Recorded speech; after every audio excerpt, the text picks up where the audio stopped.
Hello दोस्तों, स्वागत है आपका हमारे चैनल यूपी एग्ज़ाम क्विज़र में। दोस्तों, आज के वीडियो में हम 25 मई से संबंधित उत्तर प्रदेश करंट अफेयर और इसके अलावा यूपी एग्ज़ाम्स के लिए मोस्ट इंपॉर्टेंट करंट अफेयर के क्वेश्चंस को डिस्कस करेंगे और हर एक क्वेश्चन से रिलेटेड आपको फैक्ट भी बताएंगे। और वीडियो के अंत में हम आपसे ये क्वेश्चन भी पूछेंगे जिसका जवाब आपको कमेंट बॉक्स में देना है। और अगर आपको इसकी PDF डाउनलोड करनी है तो आप हमारे टेलीग्राम ग्रुप से इसकी PDF डाउनलोड कर सकते हैं। टेलीग्राम ग्रुप की लिंक आपको वीडियो के डिस्क्रिप्शन में मिल जाएगी। और दोस्तों, ये जो Uttar Pradesh daily current affair का वीडियो है ये यूपी के सभी कॉम्पिटिटिव एग्जाम्स के लिए मोस्ट इंपॉर्टेंट है। तो अगर आप उत्तर प्रदेश की किसी भी एग्जाम्स की तैयारी कर रहे हैं तो Uttar Pradesh daily current affair का वीडियो रेगुलर जरूर देखें। तो चलिए आज का वीडियो शुरू करते हैं। पहला क्वेश्चन है, उत्तर प्रदेश का पहला ब्लैक फंगस सेंटर कहाँ बनाया जाएगा? ऑप्शन नंबर ए है लखनऊ, बी है कानपुर, सी है नोएडा और डी है वाराणसी। इसका जो करेक्ट आंसर है वो है ऑप्शन नंबर बी, कानपुर। मुख्यमंत्री योगी आदित्यनाथ ने कानपुर के हैलट अस्पताल में प्रदेश का पहला ब्लैक फंगस सेंटर बनाने का ऐलान किया। हैलट अस्पताल में ब्लैक फंगस सेंटर बनने के बाद यहां पर विशेषज्ञों की टीम शोध करने के साथ ही मरीजों का इलाज भी करेगी। तो दोस्तों, आपको ध्यान रखना है कि प्रदेश का जो पहला ब्लैक फंगस सेंटर है वो कहां पर स्थापित किया जाएगा। तो ये कानपुर के हैलट अस्पताल में स्थापित किया जाएगा और यहाँ पर जो विशेषज्ञों की टीम है वो ये शोध करेगी कि आखिर जो कोरोना के मरीज़ हैं उनको ब्लैक फंगस क्यों हो रहा है। तो इसको लेकर के वहाँ पर जो है शोध किया जाएगा और इसके साथ ही जो मरीज़ हैं ब्लैक फंगस के उनका इलाज भी किया जाएगा। तो आपको ध्यान रखना है कि प्रदेश का पहला ब्लैक फंगस सेंटर कहाँ पर बनाया जाएगा, तो कानपुर के हैलट अस्पताल में ये बनाया जाएगा। अगला क्वेश्चन है, हाल ही में किस योजना के तहत यूपी में दिव्यांगजनों के लिए राशन कार्ड बनाए जा रहे हैं? ऑप्शन नंबर ए है आत्मनिर्भर भारत योजना, बी है यूपी पेंशन योजना, सी है विकलांग पेंशन योजना और डी है इनमें से कोई नहीं। इसका जो करेक्ट आंसर है वो है ऑप्शन नंबर ए, आत्मनिर्भर भारत योजना। प्रधानमंत्री कौशल विकास मिशन की पहल यूपी में दिव्यांगजनों के लिए शुरू हुई आत्मनिर्भर भारत योजना के तहत प्रदेश भर में यूपी में सभी दिव्यांगों का राशन कार्ड बनाया जा रहा है। नए दिव्यांगों के पंजीयन के साथ ही लखनऊ में पंजीकृत सभी 18,000 से अधिक दिव्यांगों को पेंशन के साथ ही स्वरोजगार से जोड़ा जाएगा। तो दोस्तों, आपको ध्यान रखना है कि जो प्रधानमंत्री कौशल विकास मिशन है इसकी एक पहल है और उस पहल में जो यूपी में दिव्यांगजन हैं उनके लिए आत्मनिर्भर भारत योजना के तहत राशन कार्ड बनाए जा रहे हैं। और वो जो राशन कार्ड है तो उसी के तहत उन्हें पेंशन और उसके साथ ही स्वरोजगार से भी जोड़ा जाएगा। तो आपको ध्यान रखना है कि किस योजना के तहत, तो आत्मनिर्भर भारत योजना के तहत जो स्वरोजगार से है उन्हें जोड़ा जाएगा। अगला क्वेश्चन है, हाल ही में आई फोर्ब्स पत्रिका के अनुसार दुनिया के सबसे अमीर व्यक्ति कौन बन गए हैं? ऑप्शन नंबर ए है जेफ बेजोस, बी है बर्नार्ड अर्नोल्ट, सी है एलन मस्क और डी है मार्क जुकरबर्ग। इसका जो करेक्ट आंसर है वो है option number B, Bernard Arnault. दुनिया की सबसे बड़ी fashion luxury goods company LVMH के मालिक बर्नार्ड अर्नोल्ट अमेजन के CEO जेफ बेजोस को पीछे छोड़कर दुनिया के सबसे अमीर उद्यमी बन गए हैं। फोर्ब्स के मुताबिक इस साल अब तक बर्नार्ड अर्नोल्ट की संपत्ति में सबसे ज़्यादा 72 अरब डॉलर का उछाल आया है। इससे वह जेफ बेजोस से आगे निकलते हुए दुनिया के सबसे अमीर व्यक्ति बन गए हैं। अब दुनिया के दूसरे सबसे अमीर व्यक्ति कौन है? तो जेफ बेजोस ये दुनिया के दूसरे सबसे अमीर व्यक्ति हैं और इस साल इनकी संपत्ति में 2% से ज़्यादा की गिरावट दर्ज की गई और इसी वजह से ये बर्नार्ड अर्नोल्ट से पीछे रह गए। और अगर तीसरे सबसे अमीर व्यक्ति की बात की जाए तो दुनिया के सबसे तीसरे अमीर व्यक्ति हैं उद्योगपति व ई-व्हीकल्स निर्माता टेस्ला के को फाउंडर एलन मस्क।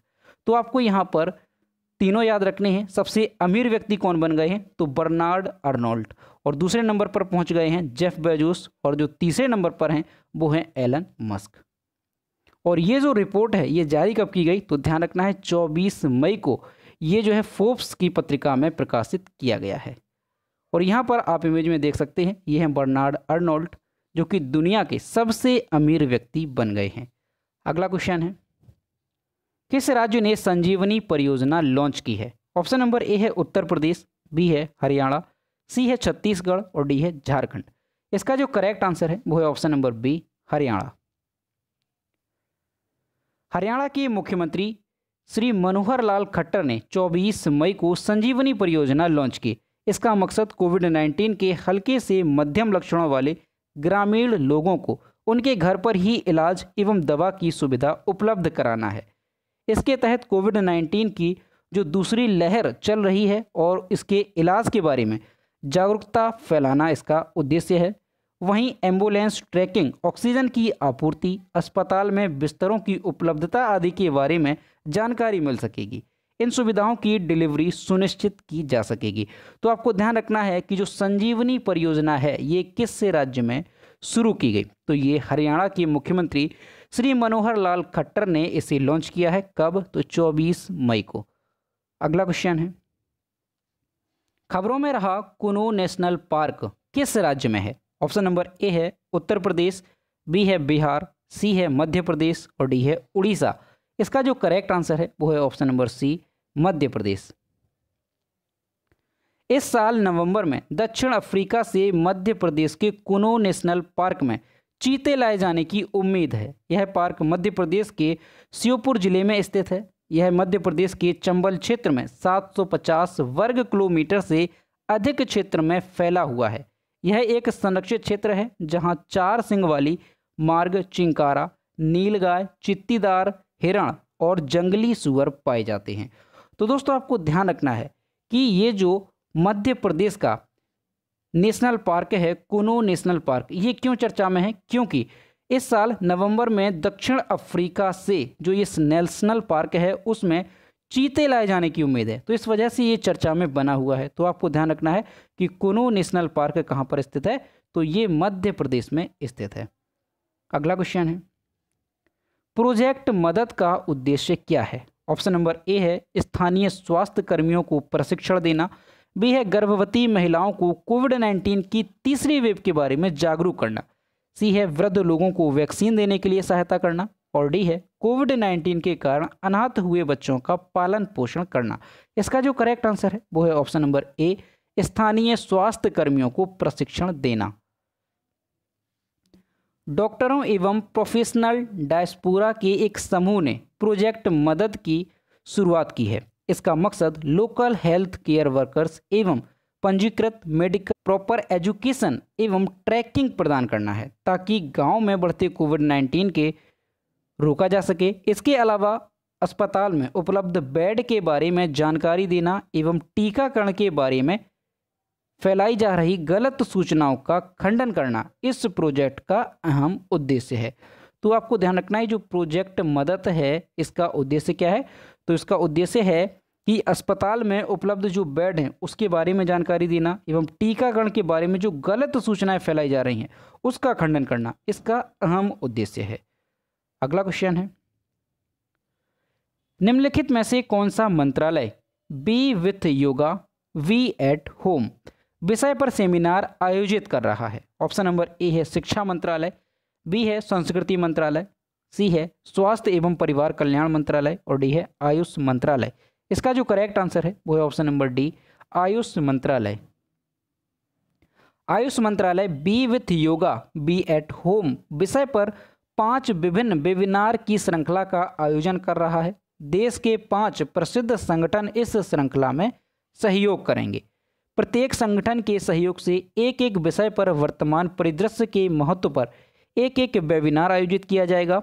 इस श्रृंखला का पहला वेबिनार 24 मई को बाहरी संकट के बीच आंतरिक शक्ति की खोज पर विषय पर आयोजित किया गया, जिसमें आर्ट ऑफ लिविंग द्वारा प्रस्तुति दी गई है।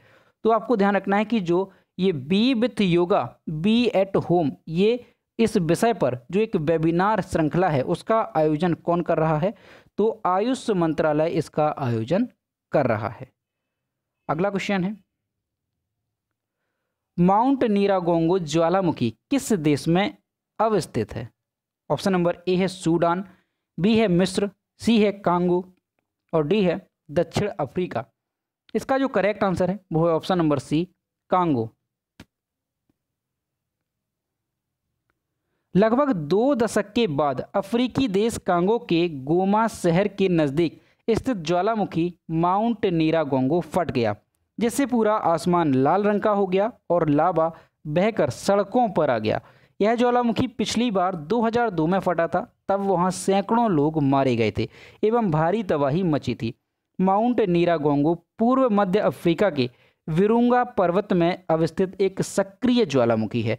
तो दोस्तों आपको ध्यान रखना है कि जो माउंट नीरागोंगो है ये क्या है, ये एक सक्रिय ज्वालामुखी है और अभी हाल ही में 2 दशक के बाद जो अफ्रीकी देश है कांगो, उसमें एक गोमा शहर है, वहीं पर ये जो ज्वालामुखी है वो फटा है। और पिछली बार ये कब फटा था, तो ध्यान रखना है 2002 में ये ज्वालामुखी फटा था और तब वहाँ पर सैकड़ों लोग मारे गए थे और भारी तबाही देखने को मिली थी। और अभी भी ये जो ज्वालामुखी है वो बहुत ही भयानक तरीके से फटा है।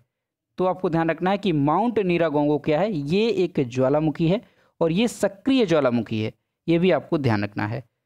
अगला क्वेश्चन है, हाल ही में युआन लोंगपिंग का निधन हो गया, वह कौन थे? ऑप्शन नंबर ए है कृषि वैज्ञानिक, बी है परमाणु वैज्ञानिक, सी है बैडमिंटन खिलाड़ी और डी है क्रिकेटर। इसका जो करेक्ट आंसर है वो है ऑप्शन नंबर ए कृषि वैज्ञानिक। हाल ही में विश्वविख्यात चीन के कृषि वैज्ञानिक युआन लोंगपिंग का 91 वर्ष की उम्र में निधन हो गया। उन्हें चीन में हाइब्रिड चावल का पिता कहा जाता है। उन्होंने नॉन यू नंबर 2 हाइब्रिड चावल की खोज की थी, जिसने न केवल चीन के चावल के क्षेत्र में उत्पादन बढ़ाया बल्कि पहली बार चीन को ग्रेन सरप्लस कंट्री अनाज अधिशेष देश बना दिया। उन्हें 2004 में वर्ल्ड फूड प्राइज से भी सम्मानित किया गया था। तो दोस्तों आपको ध्यान रखना है कि जो युआन लोंगपिंग हैं इनका हाल ही में निधन हो गया। और ये कौन थे, तो ये चीन के कृषि वैज्ञानिक थे और ये काफ़ी ज़्यादा प्रसिद्ध थे। तो आपको ध्यान रखना है कि ये कृषि वैज्ञानिक थे और इन्हें चीन में हाइब्रिड चावल का पिता भी कहा जाता है। तो ये भी आपको अच्छे से ध्यान रखना है। अगला क्वेश्चन है, शोधकर्ताओं के अनुसार निम्नलिखित में से कौन सा टीका महिलाओं की तुलना में पुरुषों के लिए थोड़ा बेहतर काम करता है? ऑप्शन नंबर ए है कोवैक्सिन, बी है स्पुतनिक, सी है कोविशील्ड और डी है मॉडर्ना और फाइजर बायोनटेक। इसका जो करेक्ट आंसर है वो है ऑप्शन नंबर डी मॉडर्ना और फाइजर बायोएनटेक। हाल ही में पत्रिका में एक रिपोर्ट प्रकाशित की गई। इस रिपोर्ट के अनुसार मॉडर्ना और फाइजर बायोनटेक टीके महिलाओं की तुलना में पुरुषों के लिए थोड़ा बेहतर काम कर रहे हैं। मॉडर्ना और फाइजर बायोएनटेक मनुष्य की प्रतिरक्षा प्रणाली में कोशिका को एक्टिव इंग्रेडिएंट्स डिलीवर करने के लिए नैनो पार्टिकल्स का प्रयोग करते हैं। अध्ययन में पाया गया कि महिलाओं की नेचुरल किलर सेल पुरुष की नेचुरल किलर सेल की तुलना में कम नैनो पार्टिकल्स को अधिक ग्रहण किया। तो आपको ध्यान रखना है कि जो फाइजर बायोनटेक टीका है ये महिलाओं की तुलना में पुरुषों के लिए थोड़ा बेहतर काम करता है। तो ये रिपोर्ट अभी जारी की गई है। तो दोस्तों ये थे 25 मई से संबंधित उत्तर प्रदेश करंट अफेयर और इसके अलावा यूपी एग्जाम्स के लिए मोस्ट इंपॉर्टेंट करंट अफेयर के क्वेश्चन जो कि हमने डिस्कस किए। अब हम देखते हैं पिछले वीडियो का क्वेश्चन जो हमने आपसे पूछा था। तो ये है कल के वीडियो का क्वेश्चन जो हमने आपसे पूछा था, हाल ही में सुंदरलाल बहुगुणा का निधन हो गया, वह किस आंदोलन से संबंधित थे? इसका जो करेक्ट आंसर था वो ऑप्शन नंबर बी था चिपको आंदोलन और लगभग सभी स्टूडेंट्स ने इसके सही जवाब दिए। और मैं फिर से कहता हूँ कि जो भी क्वेश्चन आपसे पूछा जाए तो सभी लोग उसका आंसर जरूर किया करो। तो ये है आज का क्वेश्चन, हाल ही में वाराणसी के किस स्थल को यूनेस्को की विश्व धरोहर सूची में शामिल किया गया? ऑप्शन नंबर ए है गंगा घाट, बी है रामनगर किला, सी है सारनाथ और डी है दुर्गा मंदिर। तो इसका जो भी करेक्ट आंसर है वो आपको कमेंट बॉक्स में बताना है। तो दोस्तों अगर आपको आज का वीडियो पसंद आया हो तो वीडियो को लाइक करें, शेयर करें और अगर चैनल पर नए हैं तो चैनल को सब्सक्राइब करना ना भूलें। साथ ही बेल आइकन को भी प्रेस करें ताकि टाइम टू टाइम नोटिफिकेशन आप तक पहुंचता रहे। तो मिलते हैं नेक्स्ट वीडियो में। Thank you.